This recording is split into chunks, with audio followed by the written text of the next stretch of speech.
Guys, আমরা কিন্তু সবাই কম বেশি জানি রাজশাহী শহর মানেই পড়াশোনার শহর। রাজশাহী মানেই পড়াশোনার জন্য বিখ্যাত, আমরা সবাই জানি কম বেশি। তো আজকে আমি গিয়েছিলাম রাজশাহী ভার্সিটিতে।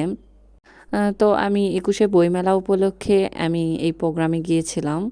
তো এই রাজশাহী ভার্সিটিতে কিন্তু শুধুমাত্র এই কবিতা আবৃত্তিরই আয়োজন করা হয়েছিল, পাশাপাশি বইমেলা হচ্ছে। এই উপলক্ষে ভার্সিটি চত্বর অনেক সুন্দর করে সাজানো হয়েছে। তো আমি ভাবলাম এত সুন্দর করে যেহেতু সাজানো হয়েছে, তো আপনাদের মাঝে একটু শেয়ার করি, তাই আপনাদের মাঝে শেয়ার করলাম। আমি ভেবেছিলাম অনেক রাত যেহেতু হয়েছে, তাই হয়তোবা কাউকে পাওয়া যাবে না, কিন্তু ভিতরে ঢুকে দেখি অনেক মানুষ। এভাবে লাইটিং করা থাকলে আমার খুবই ভালো লাগে। ছোটবেলার কথা মনে পড়ে যায়। ছোটবেলায় কোথাও যখন এরকম সাজানো দেখতাম, তখন আমার খুব ভালো লাগতো, সেখান থেকে আসতে চাইতাম না। তো এই যে এই পাশে দেখতেই পাচ্ছেন, এটা হচ্ছে ইসলামের ইতিহাস ও সংস্কৃতি বিভাগ। এখানে ছবি ওঠানোর জন্য আলাদাভাবে একটা সেলফি বুথও করা হয়েছে। তো সেখানে গিয়ে কিছু ছবিও উঠিয়েছিলাম। আর অনেক খুঁজে খুঁজে একটা কফি শপও পেয়েছিলাম, যেখানে গিয়ে আমি একটা কফি খেয়েছি। তারপর চলে গেলাম কবিতা আবৃত্তি শুনতে। এদিকে আমি আমার কিছু স্টুডেন্টদেরকেও নিয়ে গিয়েছিলাম, ওদেরকে হারিয়ে ফেলেছি, তাদেরকে খুঁজে পাচ্ছি না, কিন্তু অবশেষে তাদেরকে খুঁজেও পেয়েছি।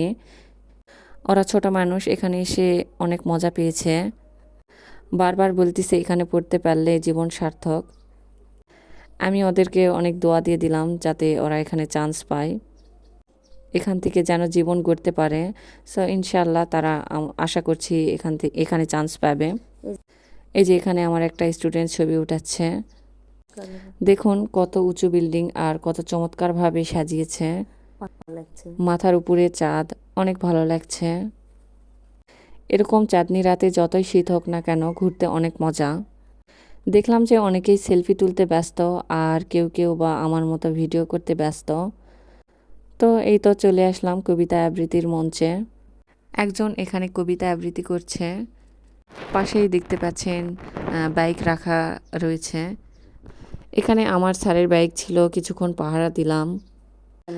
স্যার একটা কাজে কোথায় যেন গিয়েছিল, যে এটা অনেক দিন আগের ভিডিও, তাই মনে পড়ছে না। আমিও সেদিন অনেক মজা করেছি। তো এই যে আপনারা দেখতে পাচ্ছেন, এরা হচ্ছে ইসলামিক বিভাগের ছাত্ররা।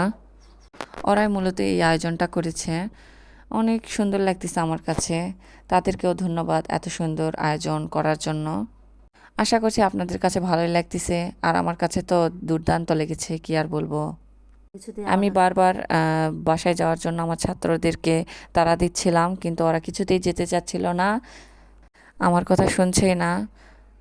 ওদের নাকি খুব ভালো লাগছে, এক একজন এক এক দিকে চলে যাচ্ছিল, তাদেরকে খুঁজেই পাওয়া যাচ্ছিল না।